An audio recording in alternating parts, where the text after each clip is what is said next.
Подагра начинается задолго до боли. Если вы думаете, что подагра – это болезнь пожилых, у меня для вас плохие новости.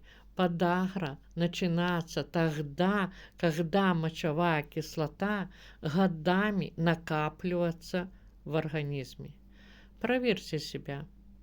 Болит палец ноги, суставы опухают, давление скачет, мясо и алкоголь усиливают боль, воды почти не пьете. Это не возраст, это перегруженные почки и кристаллы в суставах. И пока вы глушите боль таблетками, процесс тихо разрушает суставы. Подагра не проходит сама. Либо вы снижаете мочевую кислоту, либо она снижает качество вашей жизни.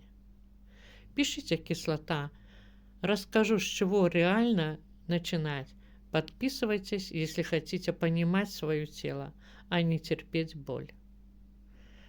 Телефон в шапке профиля. Пишите в личку.